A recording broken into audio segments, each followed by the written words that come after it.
Kings, and welcome to another edition of the Hindu vocab series. Let us begin. पहला शब्द जो हम सीखेंगे वो है coerce. COERCE. coerce. अच्छा देखिए, ये शब्द एक सेंटेंस का पार्ट है. उस सेंटेंस में दो और शब्द हैं, उनको भी डिस्कस करेंगे. तो ये हिंदू के सेकेंड पेज से मैंने लिया है ये. सो पहले रीड करते हैं लिखा क्या है यहाँ पे. Used for commercial events, wedding processions, and even begging, the elephant had been coerced into submission using intimidation. अब मेरे बोलने के अंदाज से आप coerce को कोई सुंदर शब्द मत समझ लीजिएगा, काफ़ी खतरनाक शब्द है. coerce का मतलब होता है दबाव डालना, या इंग्लिश में कहो to compel by force या intimidation. intimidation का भी मतलब बताऊंगा अभी आपको अलग से, या authority से दबाव डालना कि you have to do this. कोएर्स करना, तो ये फोर्स से भी हो सकता है और किसी और तरीके से भी हो सकता है. बेसिकली जो इंडिविजुअल है उसके डिज़ायर, उसकी इच्छा के विरोध में. सो सेंटेंस क्या हो सकता है इसका. सेंटेंस एक क्लासिक इसका ये बन सकता है कि चाइना में आपको पता है वन चाइल्ड पॉलिसी चली बहुत लंबे समय तक. कपल्स को वहाँ पे कोएर्स किया गया कि आप सिर्फ एक ही बच्चा पैदा कर सकते हैं, और अगर आपके एक से दो ज़्यादा बच्चे होते हैं तो पनिश किया जाएगा आपको. सो सेंटेंस बढ़ सकता है, married couples in China were coerced into having not more than one child under Chinese government's one child policy. Simple. Okay, so coerce का मतलब होता है दबाव डालना. तो इसका देखिए डायरेक्ट एंटोनिम तो कोई बनेगा नहीं, मगर नियर एंटोनिम कुछ अगर क्वेश्चन इससे आ जाता है कि एंटोनिम बताओ coerce का, जबकि ज़्यादा सिनोनिम पूछेंगे, एंटोनिम पूछेंगे नहीं इसका. बट स्टिल आप इसका एंटोनिम जान लीजिए, अलाउ या लेट या परमिट करना किसी को. ठीक है, दबाव ना डालना, अलाउ करना. Okay, you can do that. अपनी विशेष पे आप काम कर सकते हैं. सो अब अगला वर्ड देखते हैं, सबमिशन. तब पूरा ये जो सेंटेंस है this will make a lot more sense. अगर हल्का सा भी भाई अनक्लियर है, you will understand it completely. दूसरा शब्द है सबमिशन. देखिए यहाँ पे सेंटेंस में इसको इस्तेमाल किया गया है, the elephant had been coerced into submission. उसको दबाव डाल दिया गया जब तक कि वो सबमिशन में ना आ जाए. सबमिशन क्या होती है देखिए, वैसे तो आप असाइनमेंट्स का सबमिशन करने का भी टाइम आता है, वो भी सबमिट करते हैं आप, बट इस संदर्भ में यहाँ पर मतलब मान लेना, जब इतना दबाव डाला जाता है उस हाथी पर थ्रू पनिशमेंट, वायलेंस, उसको मार कर, उसको भूखा रख कर, दुनिया भर की उस पर जुल्म करके, ताकि वो जो भी उसका मास्टर है उसकी बात मान ले, जो भी उसको कहे कि बैठ जाए, खड़ा हो जाए, उसका मतलब पपेट सा बन जाए. उसको उस माइंड सेट में लाने के लिए पहले कोएर्स किया जाता है, फिर वो सबमिशन में आ जाता है हाथी. सबमिशन मतलब वही जैसे मैंने आपको बताया, दी एक्शन ऑफ एक्सेप्टिंग और yielding to a superior force और टू विल और to authority of another person. किसी और बंदे की अथॉरिटी पे मान लेना कि ठीक है भाई तू ही चलाएगा, मैं तो मान लिया, मैं जो तू कहेगा वही होगा.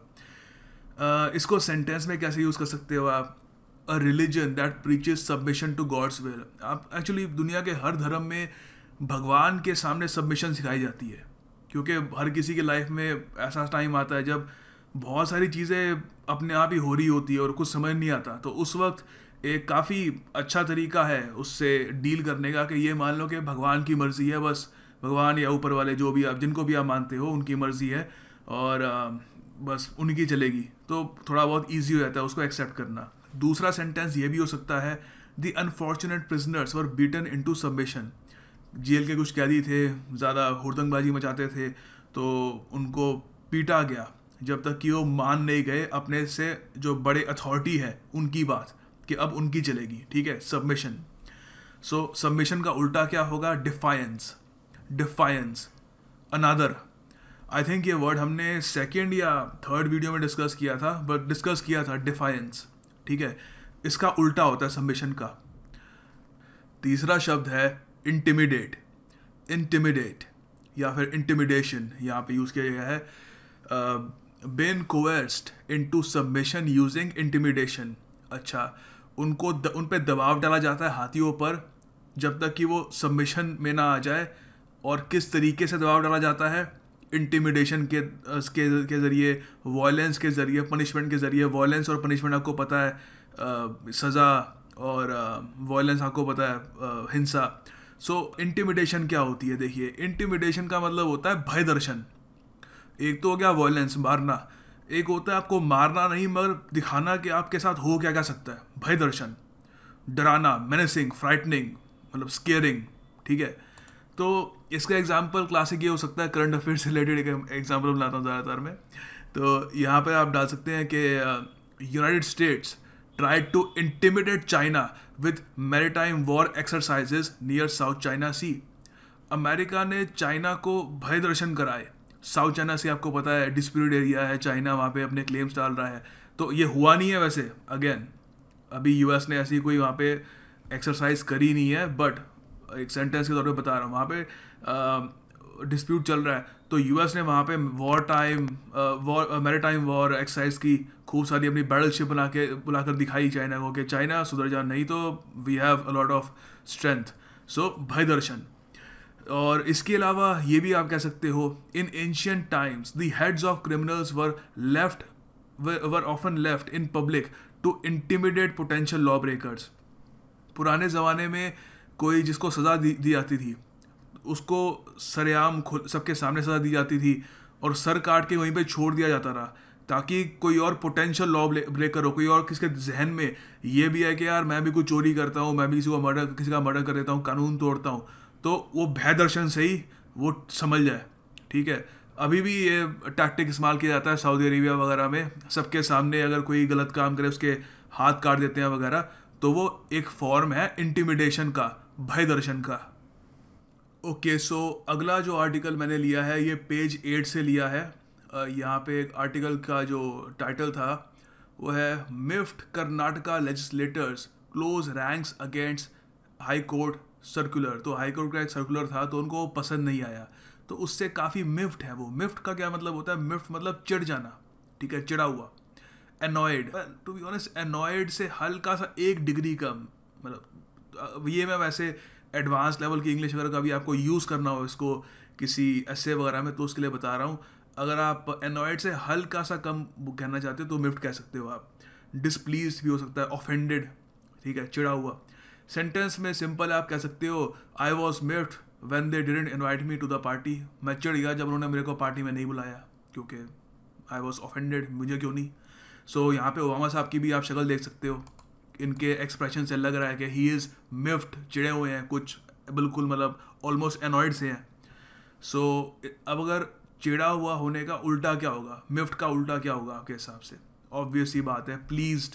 एंटोनिम इसका हो गया प्लीज्ड, आई एम प्लीज्ड, ठीक है। सो ये है मिफ्ट। स्टेलमेट, स्टेलमेट देखिए ये भी मैंने पेज 8 से लिया हुआ है द हिंदू के।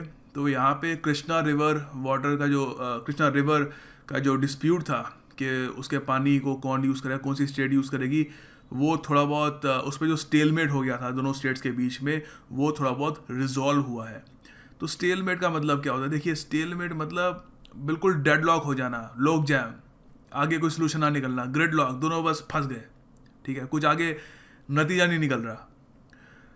चेस का शब्द है वैसे, यहाँ पे अगर आप चेस खेलते हो तो थोड़ा बहुत, यहाँ पर अगर नहीं भी खेलते थोड़ा समझ जाओगे आप लोग। यहाँ पे बोर्ड देखिए, अब इस वक्त ब्लैक की टर्न है, ये ब्लैक है, ये वाइट है, वाइट की रानी भी है। तो ब्लैक यहाँ पे फंसा हुआ है, रानी इस रो को उसने ऑक्यूपाई कर रखा है।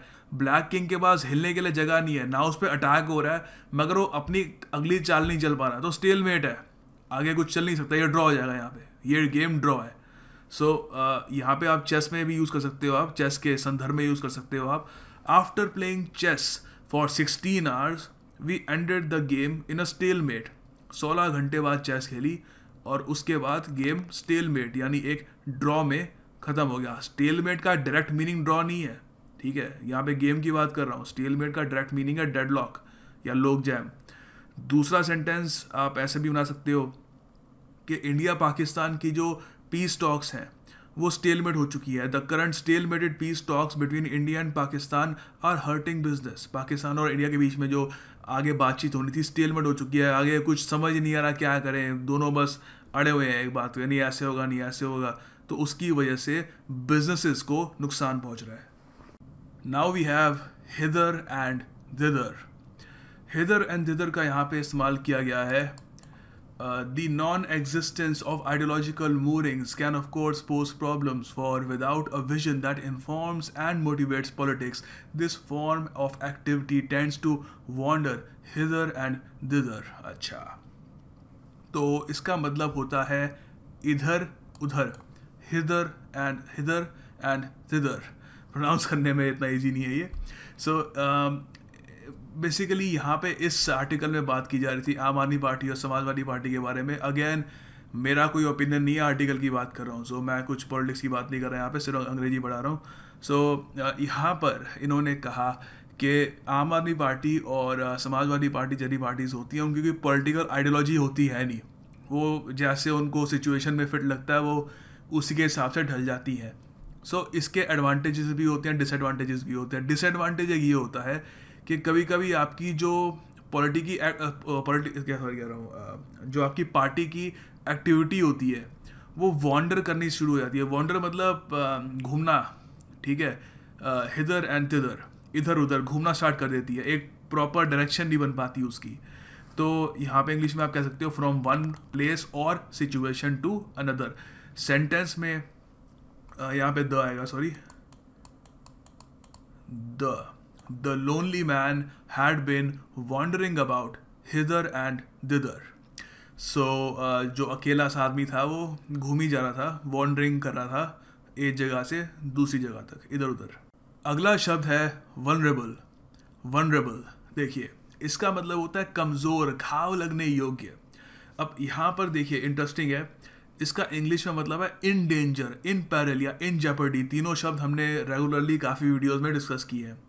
सो देखिए वहाँ पर तो था कि खतरा होना, ठीक है.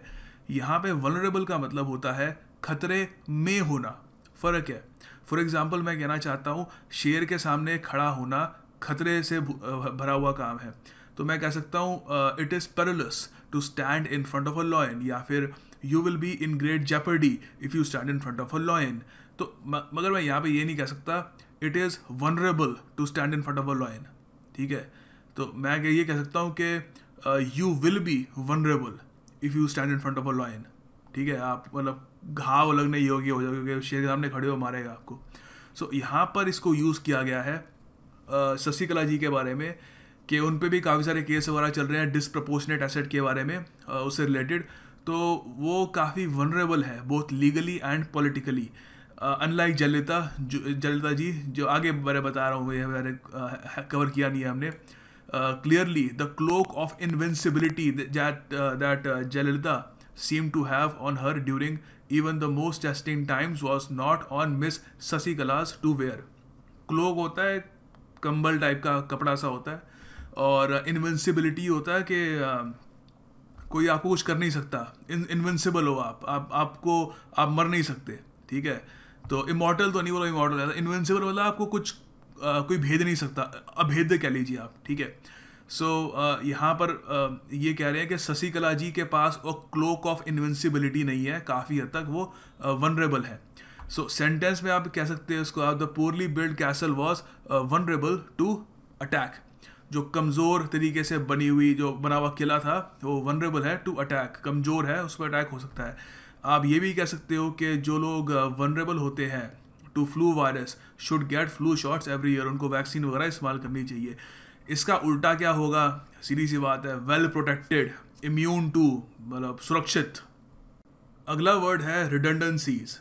रिडंडेंसीज ये एडिटोरियल से लिया, आई थिंक मैंने, हाँ एडिटोरियल से लिया, मेन एडिटोरियल से. तो यहाँ पे लिखा है to minimise redundancies the government must institutionalise permanent inter ministerial coordinating mechanism. वो खैर वो आर्टिकल से रिलेटेड है, मगर रिडंडेंसीज का मतलब देखते हैं यहाँ पे.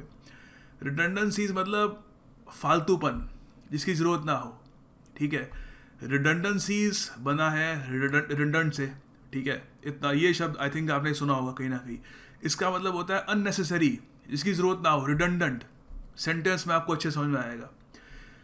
कई सेलिब्रिटीज़ होते हैं 50-60 गाड़ियाँ रख के बैठे होते हैं अपने घरों के अंदर, तो कोई भी मेरे जैसा आदमी कहेगा रिडंडेंट है, अननेसेसरी, क्या ज़रूरत है इतनी सारी गाड़ियाँ चलानी, एक है या दो, चलो मैक्सिमम 3. सो रिडंडेंट है बाकी सारी.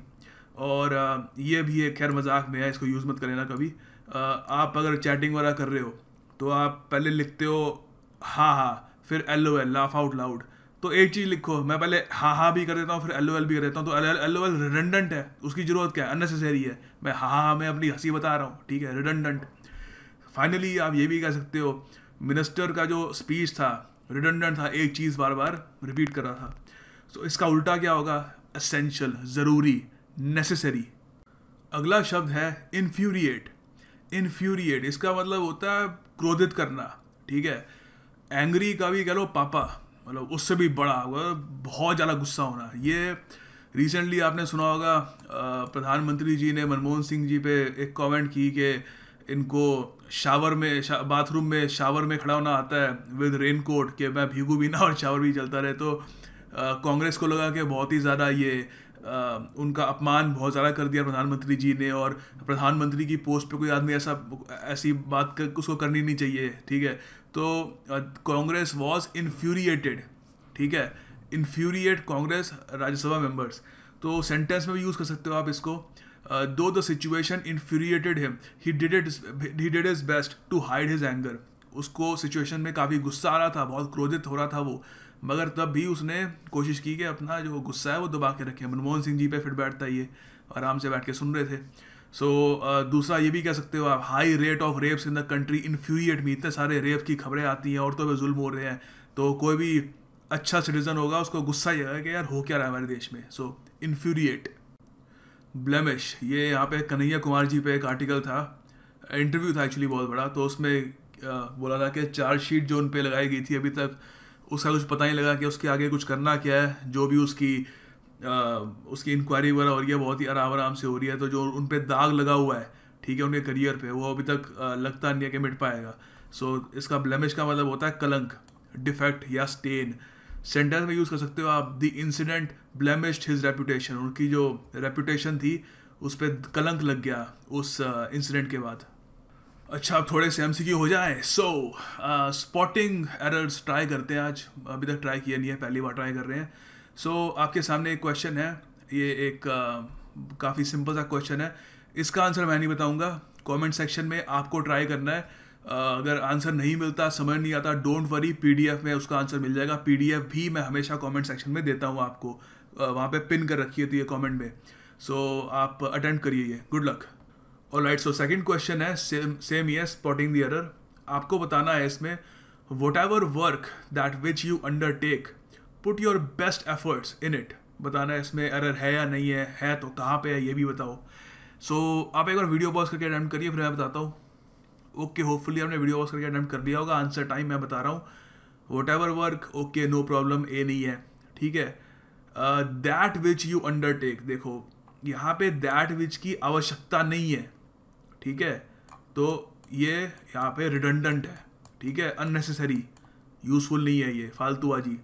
तो आप आराम से कह सकते हो, what ever work you undertake put your best efforts in it. So this is the answer, spotting the error. हमने स्पॉट कर लिया, बी में था एरर। आगे भी स्पॉटिंग द एरर खूब सारे कर रहे हैं हम, पता है मुझे, मज़ा आता है। पहला है कि इसमें पहले पूरा सेंटेंस पढ़ देता हूँ, आप एक बार फिर अटेम्प्ट करना। After the allowed time was over, they torn off all the papers which they had used. तो आपको बताना है कहाँ पे एरर है या फिर एरर नहीं है। चूज, वीडियो पॉज करके। ओके, होपफुली आपने अटेम्प्ट कर लिया होगा, क्योंकि अब मैं आंसर बताने वाला हूँ। देखिए, after the allowed, no problem, okay, A में कोई दिक्कत नहीं है, that is all right. Time was over, all right, no problem, time खत्म होता है, समय खत्म होने के लिए होता है। दे टोर्न ऑफ ऑल, देखिए यहाँ पर गलती है, टोर्न ऑफ नहीं आएगा, टोर ऑफ आएगा, ठीक है। आप एक बार पढ़ के देखिए, सेंस आपको समझ में आ जाएगी। पूरा मैं कंसेप्ट तो समझा नहीं पाऊंगा, उतना टाइम नहीं है। After the allowed time was over, they tore off all the papers. अब आपके माइंड में भी थोड़ी बहुत सेंस बन रही होगी इसकी। इसका जो है था ये सी। और final question of the day है मैग्निलोक्वेंट। मैग्निलोक्वेंट, आपको बताना है कि इसका मतलब क्या है। सिनोनिम हम डिस्कस कर रहे हैं, बाय द वे, लिखा नहीं मैंने यहाँ पे, सिनोनिम डिस्कस कर रहे हैं, ठीक है। आप बताइए इसका सिनोनिम क्या होगा। Astonishing, boastful, hilarious, skilful. Okay, answer time. देखिए, इसका आंसर होता है, उसका सिनोनिम है बोस्टफुल, मतलब बहुत ही अपने आप को प्रिटेंशियस वे में प्रेजेंट करना, ठीक है। ये इसका आंसर है। एंड याद रखिएगा ये इसका लाइकलीहुड है, ऐसे क्वेश्चन पूछे जा सकते हैं एग्जाम में. Finally task of the day, आपको सेंटेंस बनाना है इंटिमिडेशन या इंटिमिडेट पर. तो इंटिमिडेटिंग पे भी बना सकते हो, बेसिकली इंटिमिडेट की जो भी आपको फॉर्म अच्छी लगे उस पर बढ़िया सा सेंटेंस बनाइए. कोशिश करिए थोड़ा सा लंबा हो, थोड़ा सा उसमें आजकल जो चीज़ कुछ चल रही हो करंट अफेयर से रिलेटेड वो भी कुछ हो. So good luck with that and I will see you tomorrow. Thanks for watching.